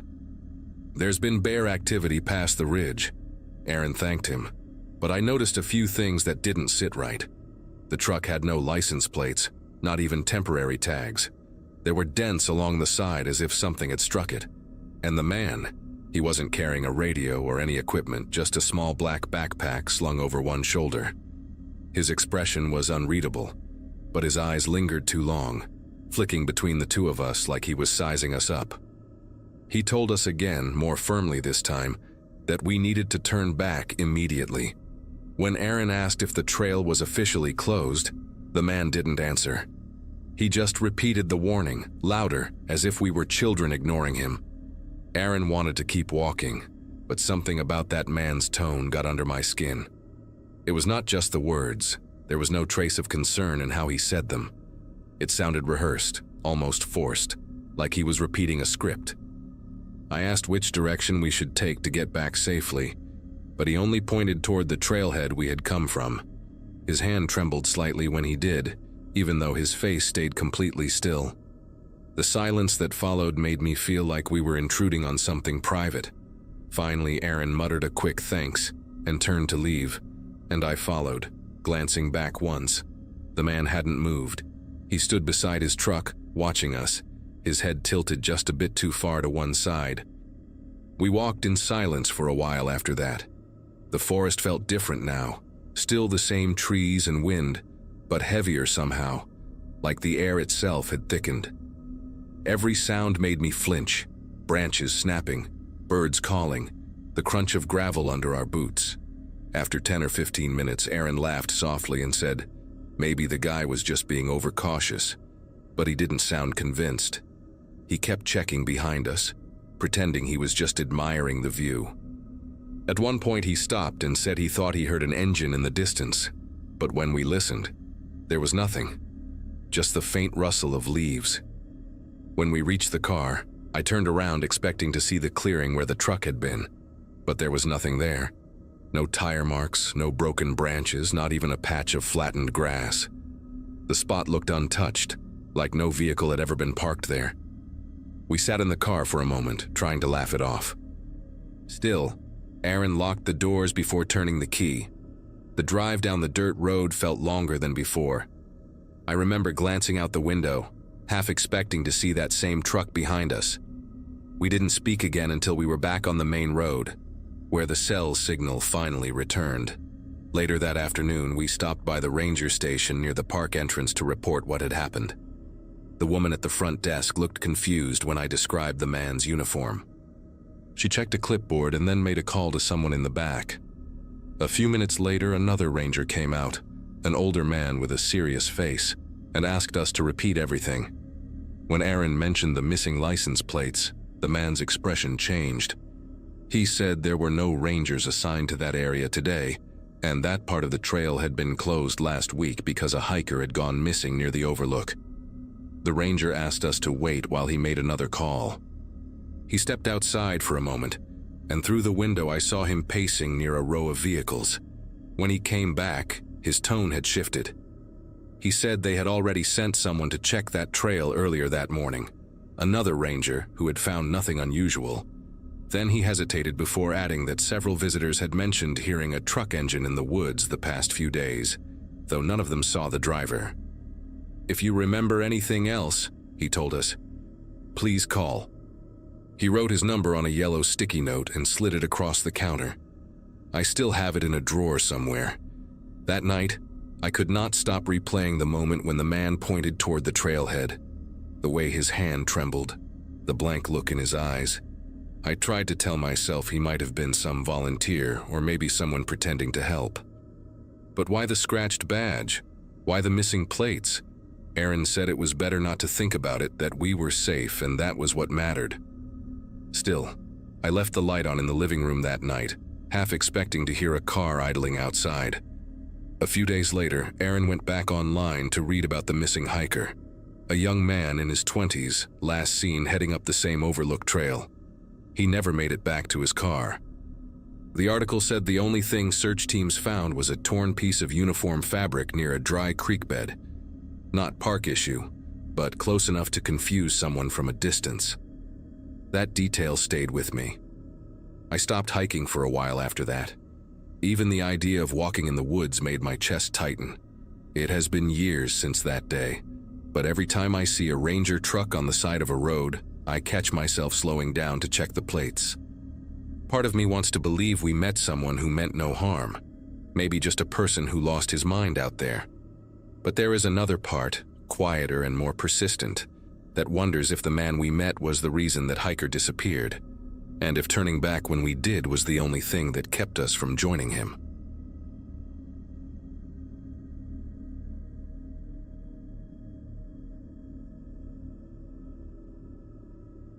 It started on an unusually quiet weekend when I decided to visit the flea market near the old train depot.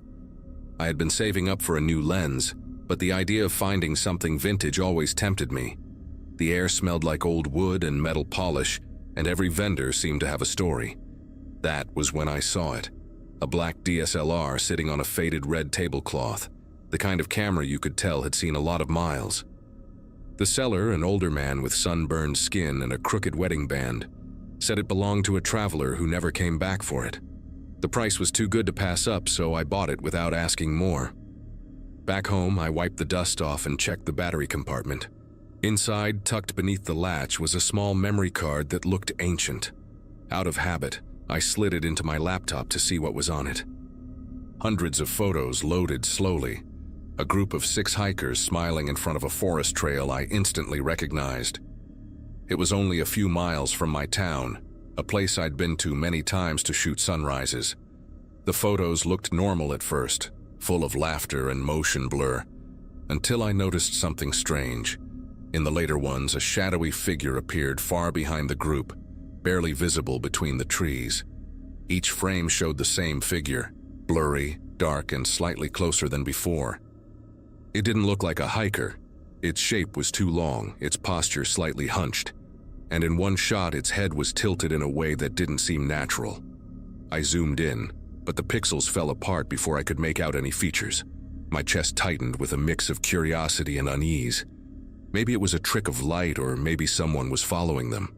Either way, it made me feel like I was intruding on something private. Should have just deleted the files right then. But curiosity always wins with me. I decided to visit the same trail the next day to recreate the shots for comparison. It was early morning when I packed my camera and left, the fog still low over the fields. The air was colder than I expected, and the forest was dead quiet. No birds, no wind, just the crunch of gravel under my boots. I opened the photos on my phone and started matching the angles one by one, trying to line up the same trees and rocks from the pictures. Everything looked the same, except it felt heavier somehow, like the forest was holding its breath. By the time I reached the spot where the hikers had taken their last photos, the light had started to change. The sun filtered through the branches in thin streaks, painting the moss on the rocks with a pale green glow. I took a few shots, checked my screen, adjusted the focus, and took a few more. Nothing unusual, just trees, a patch of fog, and my tripod standing like a lone figure in the clearing. I stayed a little longer, half expecting to hear footsteps or laughter echoing somewhere beyond the trees, but the forest remained still. It felt like it was waiting for me to leave. When I got back to my car, I sat there for a while, scrolling through the pictures. The forest looked stunning, but I could not shake the thought of that blurred figure. My hands were cold when I turned the key, and the radio buzzed with static before the music kicked in. The drive home was uneventful, though I caught myself glancing at the rearview mirror more often than usual. like something might appear in the back seat if I looked long enough. I told myself I was being ridiculous and laughed it off, though my voice sounded small in the quiet car. That night, I made tea and opened my laptop to compare the old photos with mine. I went through each one slowly, placing them side by side on the screen. Same tree line, same rock formation, same patch of fog in the distance. And then, in the fifth photo, something new appeared. A faint silhouette near the edge of the frame behind the tree line right where I had been standing. I leaned closer, zooming in. It looked like a person, just barely visible, the shape slightly distorted like heat rising off asphalt. I checked another photo, then another. The figure was there again, closer this time, standing behind a cluster of trees. In the next one, it was clearer, not just a shadow or a trick of light. A person, tall and thin, wearing something dark. I pushed away from the desk, trying to convince myself it was someone who had been hiking nearby. But the angle did not make sense. They were always behind me, always at a distance that should have been visible if someone else had been there. Sleep did not come easy that night. Every sound in my apartment felt amplified. The hum of the fridge, the soft creak of the pipes, even the faint buzz from the streetlights outside. I kept telling myself I would check the photos again in the morning, maybe send them to a friend who was good at editing. Still, curiosity got the better of me around midnight. I turned the laptop back on, heart thudding as the screen came to life. I clicked the last image from that day, the one I had taken just before leaving the trail. The figure was there again, unmistakable now, standing a few feet behind me. I sat perfectly still, staring at the image. My reflection in the screen seemed to blend with the dark shape in the photo, like it was watching through me. My mouth felt dry. I opened the next image, one I did not remember taking. It was a shot of my car from a distance, the trunk slightly open. Then another, my apartment building, taken from across the street with my window glowing faintly. My body felt heavy as I realized these photos were not mine. They were newer. The timestamps were from just a few hours earlier.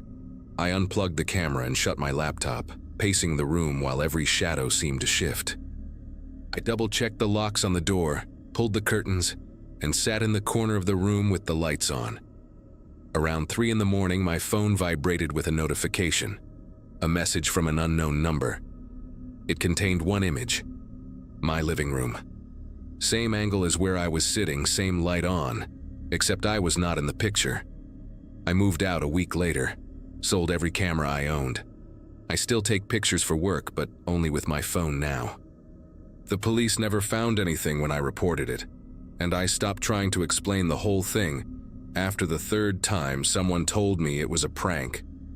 Sometimes, though, when I scroll through old folders or cloud backups, a random image will show up that I know I did not take. The same pale outline in the background, always a little closer than before.